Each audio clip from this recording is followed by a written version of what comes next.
Hello, everybody. Good evening, good morning, good afternoon, whatever time it is in the world where you are, wherever you're watching. And welcome, everybody, to another edition of the Poetry of Painting. So welcome, even if you're watching live or watching on replay. Do please make some comments, ask questions. It's lovely to have a bit of interaction with you. So if you can do that, that'd be lovely. So this week, a lovely surprise for everybody. I have a new poet guest. Not new to poetry by a long way, or to writing, published author as well. But my guest this week is Steph Percival. So let me bring her onto the screen so that you can meet her. Here we go. Steph, hi, how are you? Yeah, I'm really well, thank you, Fiona. Thanks for inviting me along. I'm really excited to be here. It's a pleasure to have you on, it really is. And I know we're all going to be in for a treat with what you've written, so I'm sure about that, having had a little sneak peek of a bit, I think, recently. So Yes. It's certainly met with my approval, and I hope, well, I'm sure it will meet with everybody else's approval as well. So as I say, do please join in, folks. If you're watching, make some comments, say hi to Steph as well, because I believe that hopefully there are some of Steph's supporters joining us tonight, which will be really lovely. So Yes. Excellent. So if you're out there, say hello in the chat. Absolutely. So, Steph, you know the procedure here. Basically, I think you've watched a couple of shows that you've written some wonderful words about one of my paintings, which I don't actually have physically here. It's sold a while back, but I have it showing on, get the right hand, loses the finger because it's not got a green screen, but so it's the painting that looks like it's behind my right shoulder. And I shall put it on the screen so that it's a bit bigger for people to see in just a moment. And the painting is called Mist on the River, which you knew the title, Steph, but you didn't know anything else about the painting itself or its story. So I'm going to be very intrigued to hear you read what you've written about it and to hear what you made of it. So let me just put the painting up on the screen, a little bit bigger for people to see. Now, do you want to tell us a bit about what you felt, or would you rather read the poem first and tell us afterwards, Steph? I think I'd rather read the poem first. Yeah. Just give people a chance to sort of look at that beautiful image, and then I'll read my poem and discuss it afterwards. Lovely. Excellent. The stage is yours.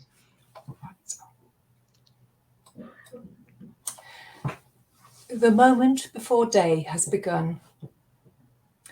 This is the moment before day has begun, before brushstrokes of the dawn have dried, a held breath before yawn of breeze or stretch of sunbeam, balanced on the brink of morning, before sun drags fingers through drapes of cloud, an unmoving haze, yet to consider rain or snow. It is the moment before dreams have ended, that warm, still space cocooned in blankets. The cusp, where thoughts are not yet spoken, where ideas are netted within weave of dreams, like silver fish unseen and motionless below the river's surface. Even the water is paused, its chuntering and chasing stilled, not yet agreed on its direction, as if it might have choices, reflecting parchment skies without questioning what the day may bring.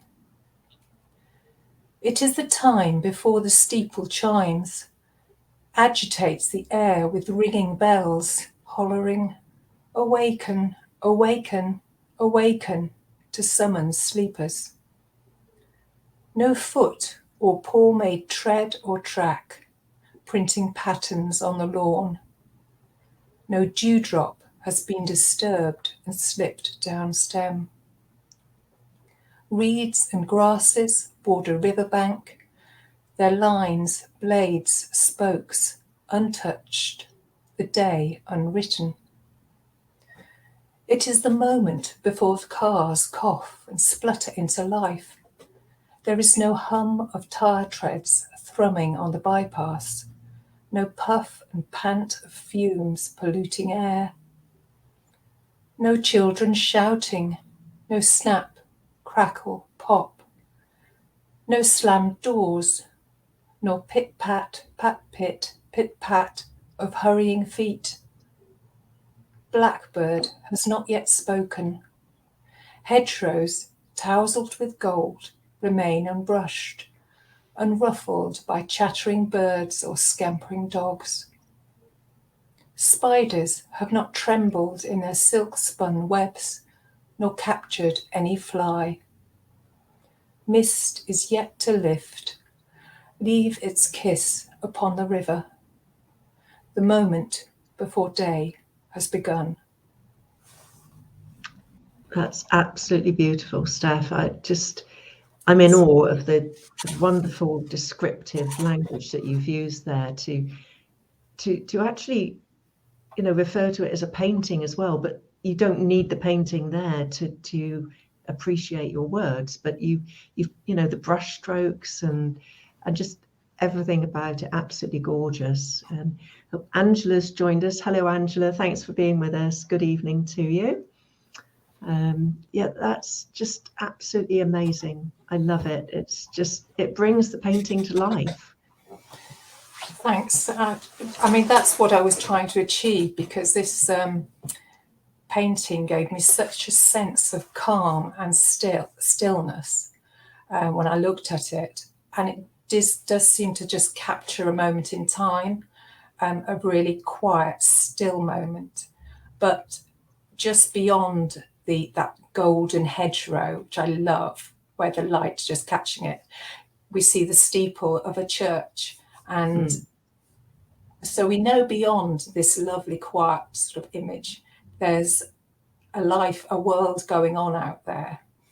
And it was really that little hint of that village beyond and the world going on that sort of cast this quietness into relief, and so that's what I sort of saw when I looked at this particular painting.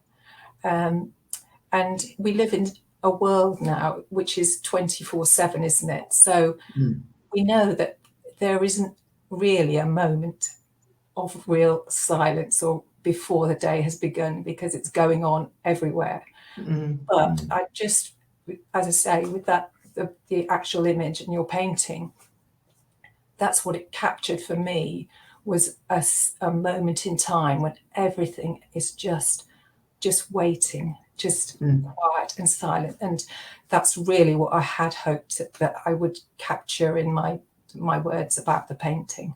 You definitely did indeed. It's just on the brink of everything starting, and we're just waiting. And Chris says the poem and the painting are in perfect accord about calm and peace.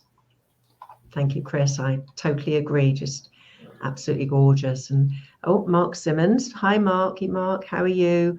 Mark says, nailed it, Steph. Brilliant piece. Loved the opening line. I loved all of the lines, actually, Mark. Yeah. Well, thanks, Mark. It's great that you were there, because you're the reason I'm actually here, I think. So absolutely. Thanks for the introduction. Yes, thank you, Mark, for introducing Steph and myself.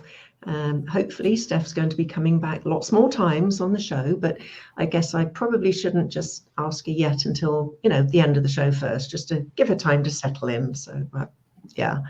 But certainly based on your poem, I would love to have you back on the show. So thanks very much. Yeah. I do need to ask, because it's a very quintessential sort of rural scene, this, but I have no idea where it is. And I thought it might be really interesting to know where you painted this. It's actually not any one particular real place. Ah, right. So I'm afraid I'm going to disappoint you there in saying it's little Quaintsville, whatever. But no, it's just I just loved that sort of misty feel, and just I thought it needed something in the background, and I just thought a spire, just hinting of civilization beyond there, just added that little bit to it. But I love the things like the cow parsley in the foreground, where it's silhouetted against the water and the misty grasses and that. And so quite a few of my paintings aren't necessarily of a particular place, and often if they are, you may not realize it even if you knew the place. You might think, oh, I can see similarities once I told you where it was. But recently I did a painting I've called it Standing Together, and there are about 5 wonderful, tall, strong tree trunks. Yes, I've seen that and one. A little bit of foliage coming in at the top, and distant foliage, different tree distance. Start that again. Distant trees in the background, just providing some green. That was actually based on my travels and sketches and photographs, and it was actually far more densely wooded than that, lots more trunks. But to me, it when I'd got those ones in, I had planned to put trunks in going further back, and I just thought, no, I think that's all it needs. So although it was that place, and it's very much based on there with the light coming through, it's not the same as if you were actually there. So it's artistic license, I guess, is what I'm getting at, really. So I can add things in or leave things out, and to just depending on how I feel the painting is working, what it needs, and of course what it doesn't need. It doesn't need a few more trees. It's got enough in that case. Or in this one, it needed something behind that distant foliage.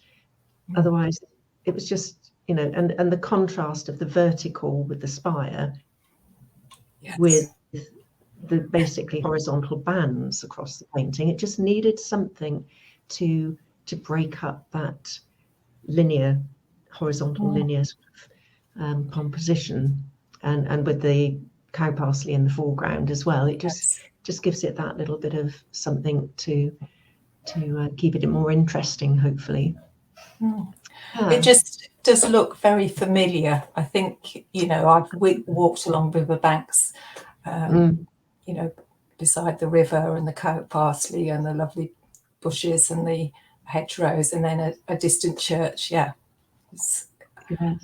So yes, I'm sure probably in Britain you could probably find a lot of a lot of places that look very, very much like that, but it's no one particular place in actual fact. So and I've even done some paintings that have been completely out of my head from memories rather than sketches and photographs or anything else. And I like to paint in front of the scene if I can, but with the English weather as well, and I'm a bit of a wimp. I know that people go out in the snow painting, but I prefer to stay a little bit warmer, to be honest.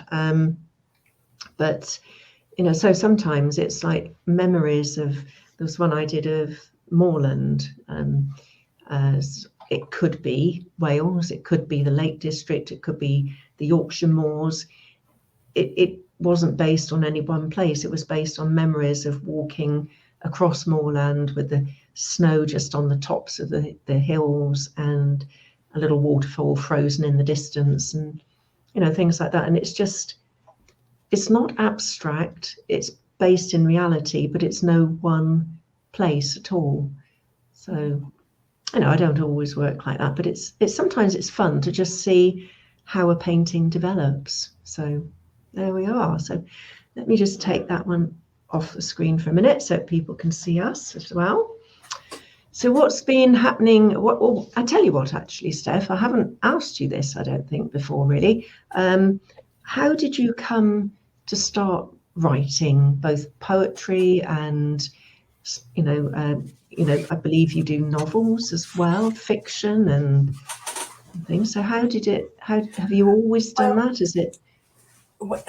I think looking back at it, I did always write as a young person and as a teenager, and I wrote some very angsty poetry, like many people do, and that got shoved aside. but I loved writing, but it was always very much a sort of hidden thing that I did in diaries and so on. Then that all went to really the back of the cupboard when I had a family, I had a full-time job type of thing. And it wasn't until 2004 when there was a competition. Now, I love a competition anyway, I really do. But this was a writing competition, and I'd always sort of thought, oh, one day I'll do some writing again.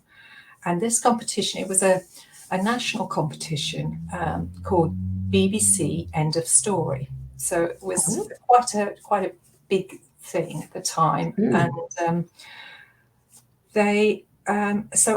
the great thing was you got half the story. So some well-known authors like Faye Weldon, Ian Rankin, Marion Keyes all wrote half short story, started it off, and then what you had to do was finish it.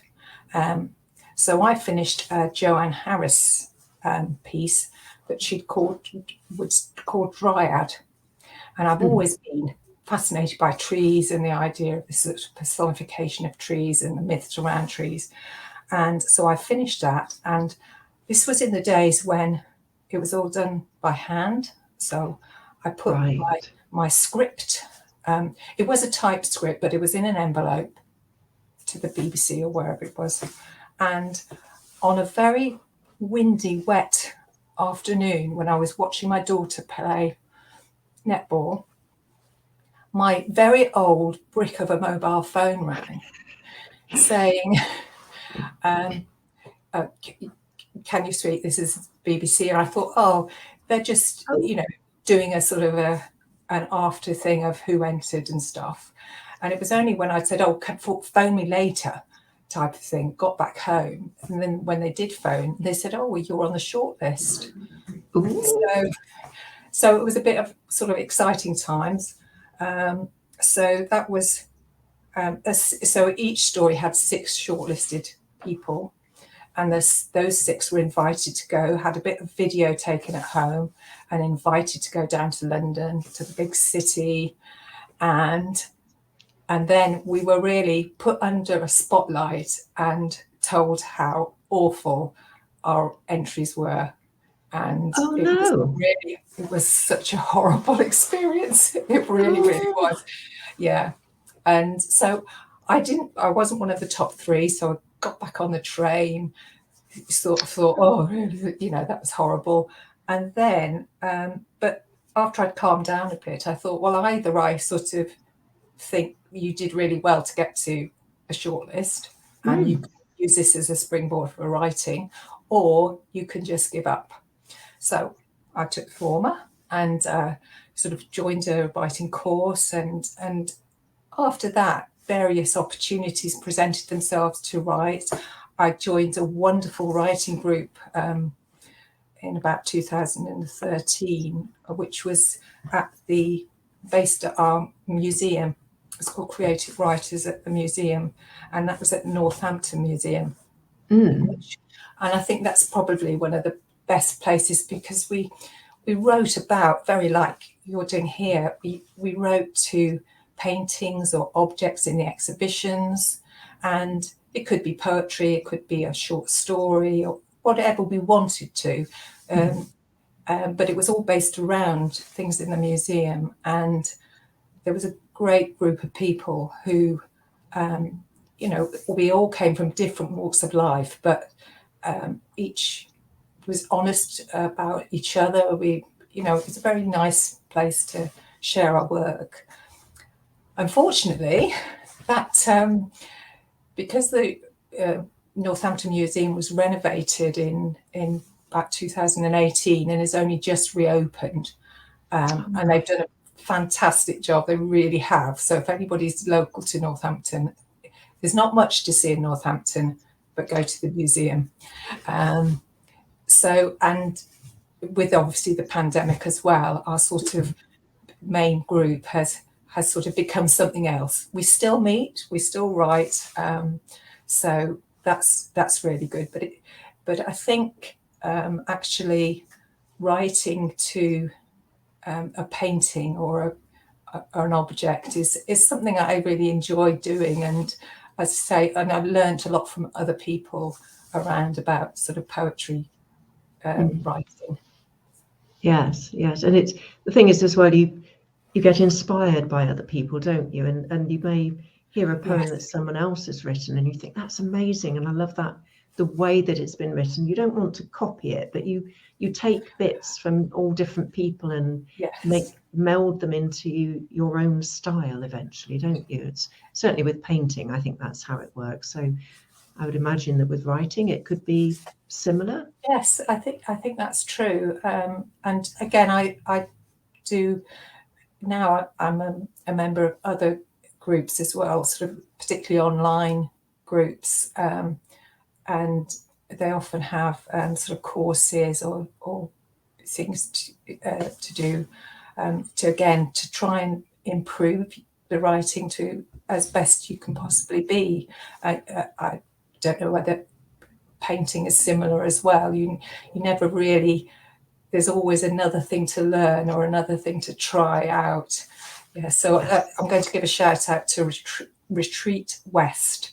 So if there's anybody who needs support with writing, I would again urge people to go to them, because they're a really welcoming and supportive group, and lots of great writers, really, really good writers who you can really learn from, and they're very good at sharing as well, and sharing their expertise and their ideas. Oh, magic. Would you put their link in the comments afterwards? I will do. That'd be great, Steph. So if anybody is interested in that, please check the comments after the show finishes, and Steph will put that up for you. So, I mean, that sounds great. You know, I find most art groups are very friendly places. They're very encouraging. Occasionally you'll get someone who's maybe not quite so encouraging, but on the whole, you know, with people that do critiques, you know, a lot of art groups have a critique evening maybe once a year, or some art groups a lot more often, when, you know, you normally have a visiting artist come in, and, you know, all the members of the group take a painting and put it up on the easel and turn, and the visiting artist, critic, goes through how they see it. And it's obviously normally someone who's fairly experienced and well established. And, you know, most people are really lovely about it. You know, even if it's a beginner's painting, you know, most of them can find something really nice to say about, at least something. I love the colours that you've got here, or this contrast with this, or, you know, you might want to think about changing such and such, or doing, you know, there's very few people that I've ever come across that don't do it in a really nice, friendly, constructive manner. And I think that's just so important for people to have that encouragement and motivation, rather than your BBC experience of being, well, go away, rubbish, you know. I think that was in the days of where the sort of X Factor shows were very big, and unlike today where you have various shows where, I mean, I'm thinking of this, like the pottery shows or some of the art shows where they have, and they're always, like you say, they're always very positive about something in their critique, and then they'll say, oh, but this you could change this. Back in the sort of early 2000s, I think it was much more about, oh, you know, we don't like this or we don't like that. There wasn't that sort of building, and I'm quite glad to have had that experience, because I think sometimes things like that can make you stronger and more determined. But again, I think easily people can be, especially artists and people who are creative, they can be crushed very, very easily by somebody saying something harsh about the way they see it. And ultimately, all critiquing is objective, isn't it? It's you know, is there only one person? No, it's not objective. Subjective. It's subjective. Yes. So, yes. And it should be objective. Yes. Some people, you know, they everybody has their own view, but it should be sort of tempered with, everybody's allowed to, Absolutely. and people are allowed to experiment and get things wrong, or maybe, not do things in the way that you would like, but, we're always giving it a go, really. It's I don't know if it happens with writing as well, but certainly with art, from going around an exhibition, I might come across a painting and I think, wow, it's a really good painting. They've done it absolutely splendid, superb. But I wouldn't want it. It's just not for me. But I can appreciate how well it's been painted, what an amazing idea behind it, or fantastic composition, or whatever it is about it. But it doesn't mean that I necessarily like it. So, for me, the whether you like a painting isn't important when you're doing a critique, because you're helping them develop in their own style, in their own way, not in a way just to please me. So I also think, if you've gone to either a poetry reading or a reading of something, or an art exhibition, and you look at things, and some of the things you might see and you say, no, that's not for me. But actually, some of the most powerful paintings or a writing will stay with you, and you'll actually then think, actually, that's really thought-provoking, and I can understand where the artist or writer is coming from. And it may be a little while before the power of a piece of art sort of sinks in, and makes you, perhaps that's what art and writing are meant to do. They're meant to make you think a little bit differently about something, and look at something in a way that perhaps you hadn't thought about before.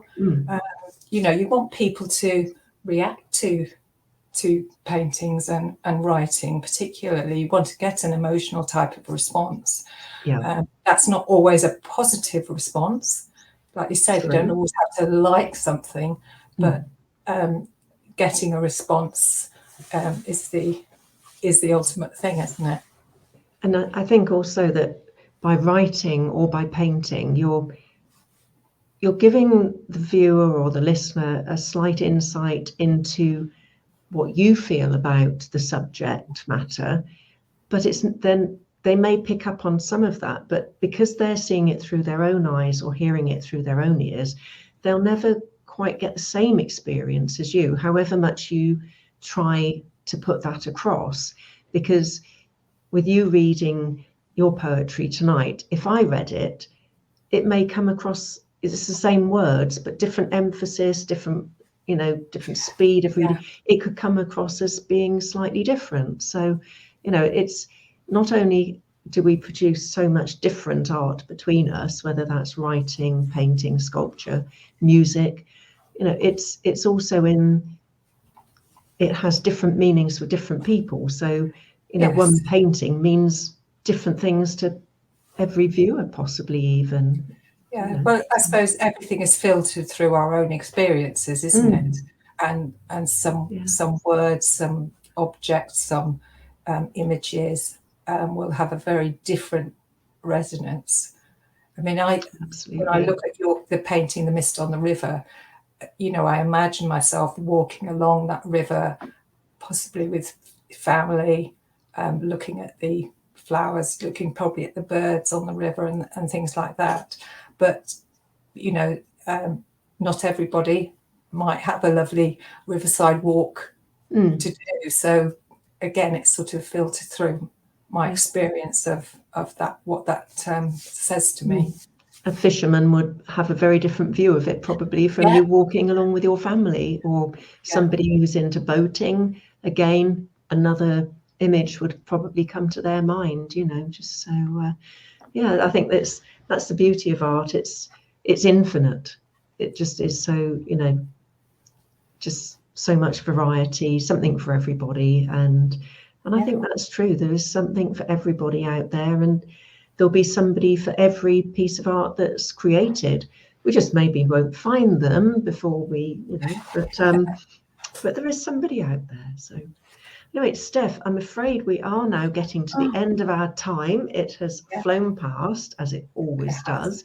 Yeah. So thank you so much for coming on the show. It's been a real pleasure to have you on. Thanks everybody else for watching. Oh, Chris said musicians do the same. I think about the writing and the interpretation and so on. I think probably, Chris. If not, please put a comment once we've finished. But thanks everybody for watching. Thank you so much, Steph, and I really do hope you'll come back again. I'd love to. Thank you very much. Lovely. Thank you, everybody. Take care now. See you next week. Bye. Bye. Bye.